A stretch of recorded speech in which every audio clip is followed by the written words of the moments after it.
Hello students, how are you all. I am अनुद्दीमान और आज हम लोग बात करने वाले हैं क्लास 10th के chapter number 5 that is periodic classification के बहुत ही important topic that is what are the advantages of modern periodic table over the Mendeleev's periodic table. It means that आज हम लोग बात करेंगे कि जो मेंडलीव की पीरियोडिक टेबल थी उस टेबल में क्या क्या कमियां थी और हेनरी मोज़ले ने अपनी मॉडर्न पीरियोडिक टेबल में उन कमियों को कैसे दूर किया।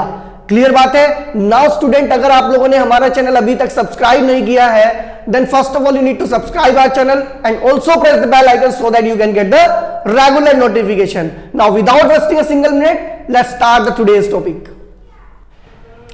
नाउ बात कर लेते हैं student advantages of modern periodic table over Mendeleev's periodic table. तो यहां हम लोग बात करने वाले हैं what are the drawbacks in Mendeleev periodic table and how these drawbacks have been removed in modern periodic table. मतलब मेंडलीव्स की पीरियोडिक टेबल में क्या क्या कमियां थी और वो कमियां मॉडर्न पीरियोडिक टेबल में हेनरी मोज़ले ने कैसे रिमूव की।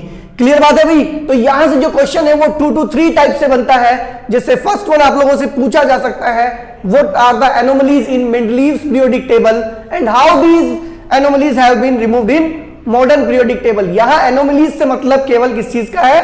एनोमलीज से मतलब है यहां पर ड्रॉबैक्स, कमियां। ठीक है। नेक्स्ट वन क्वेश्चन बनता है what are the drawbacks in Mendeleev's periodic table and how these drawbacks have been removed in modern periodic table. And the last one is what are the advantages of modern periodic table in what are the advantages of modern periodic table over the Mendeleev's periodic table. तो first one हम लोग बात करते हैं problems in Mendeleev's periodic table और बात करेंगे removal of problem in modern periodic table by Henry Moseley. तो यहां सबसे पहला ड्रॉबैक था जो मेंडलीव का था वो था कि मेंडलीव ने अरेंज किया था एलिमेंट्स को in the increasing order of the atomic masses. In Mendeleev's periodic table elements were arranged in the increasing order of the atomic masses और ये मेंडलीव का सबसे बड़ा ड्रॉबैक था। क्लियर बात है। क्योंकि किसी भी एलिमेंट की प्रॉपर्टी उसके एटॉमिक मास के ऊपर कभी डिपेंड नहीं कर सकती, क्योंकि किसी भी एलिमेंट की जो प्रॉपर्टी होती है वो नंबर ऑफ वैलेंस इलेक्ट्रॉन के ऊपर डिपेंड करती है और जो नंबर ऑफ वैलेंस इलेक्ट्रॉन होता है वो उसके एटॉमिक नंबर के ऊपर डिपेंड करता है। क्लियर बात है। एटॉमिक नंबर पर न्यूट्रल एटम के केस में, आयंस के केस में नहीं। क्लियर है भाई। अगर हम बात करें मॉडर्न पीरियोडिक टेबल में तो लिखा है in modern periodic table elements for arrange the increasing order of the atomic number. यहां एलिमेंट्स को in the increasing order of the atomic number arrange किया गया और यहां पर यह सबसे स्ट्रॉन्ग पॉइंट था हेनरी मोज़ले का। सेकंड ड्रॉबैक था हम लोग के पास place of hydrogen was not clear. जो मेंडलीव की पीरियोडिक टेबल थी उसमें हाइड्रोजन का प्लेस क्लियर नहीं था। क्यों क्लियर नहीं था? क्योंकि जो हाइड्रोजन है उसकी जो प्रॉपर्टी है वो फर्स्ट ग्रुप के एलिमेंट से भी मैच करती थी और सेवेंथ ग्रुप के element that is halogen group से भी मैच करती थी। इसलिए वहां पर क्या था कि जो फर्स्ट ग्रुप में हाइड्रोजन को रखा सेवेंथ में क्यों नहीं रखा, इस बात को मेंडलीव क्लियर नहीं कर पाए थे।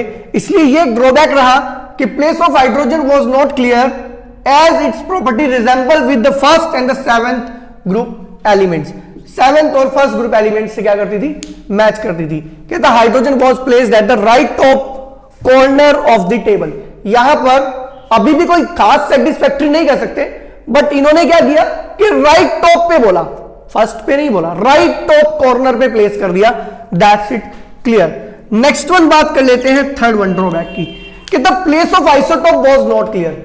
अब देखो जब अरेंज किया गया है इन the increasing order of the atomic masses और अगर एटॉमिक मासेस की बात करूं तो भाई 6C12 6C13 6C14 these are the 3 isotopes of the carbon. अब ये 12 है इसका मास 13 है, इसका मास 14 है। इसके अकॉर्डिंग तो तीनों के तीनों अलग अलग ग्रुप में चले जाने चाहिए, लेकिन ये तो तीनों कार्बन है, तीनों की प्रॉपर्टी सेम होगी। अगर तीनों की प्रॉपर्टी सेम है तो तीनों एक ही ग्रुप में आने चाहिए। तो ये भी एक ड्रॉबैक बन गया मेंडलीव का, क्योंकि वहां पर वो आइसोटोप्स की जो पोजीशन थी उसको क्लियर नहीं कर पाए थे। इसके बाद ये कैसे रिमूव किया गया? क्योंकि एलिमेंट्स को in the increasing order of the atomic number लगाया गया था। अब एटॉमिक नंबर तो आइसोटोप्स के सेम होते हैं, इसका भी 6 है, इसका भी 6 है, इसका भी 6 है। ठीक है भाई, तो सारे के सारे एक ही प्लेस पर आ जाएंगे। क्लियर है? तो all the isotopes of an atom नहीं आएगा भाई, एलिमेंट आएगा। ठीक है ना, were placed at the same place, जितने भी उसके आइसोटोप थे सब एक ही प्लेस पर आ गए। नेक्स्ट वन, लास्ट वन भी है ये, कहते हैं does not give any information about the electronic configuration of the element. ये किसी भी एलिमेंट के इलेक्ट्रॉनिक कॉन्फ़िगरेशन के बारे में कोई इंफॉर्मेशन नहीं देता है। क्यों? क्योंकि अरेंज किया गया है एटॉमिक मास के ऊपर, और एटॉमिक मास इलेक्ट्रॉनिक कॉन्फ़िगरेशन का कोई आपस में संबंध ही नहीं है भाई, क्योंकि एटॉमिक मास डिपेंड करता है number of neutron plus number of proton पर, और ये जो इलेक्ट्रॉनिक कॉन्फ़िगरेशन होता है ये डिपेंड करता है नंबर ऑफ इलेक्ट्रॉन पर। क्लियर बात है? तो ये इलेक्ट्रॉनिक कॉन्फ़िगरेशन के बारे में कोई इंफॉर्मेशन नहीं देता कि जो इलेक्ट्रॉन्स है ऑर्बिट में किस तरह से अरेंज है, यहां से कोई इंफॉर्मेशन नहीं मिलती। जबकि जो मॉडर्न पीरियोडिक टेबल थी उसमें एलिमेंट्स को अरेंज किया गया था इन the increasing order of their atomic numbers, और एटॉमिक नंबर से पता चलते हैं प्रोटॉन और उतने ही होते हैं इलेक्ट्रॉन। तो यहां से इलेक्ट्रॉन के बारे में भी हमें कंप्लीट इंफॉर्मेशन मिल जाती है।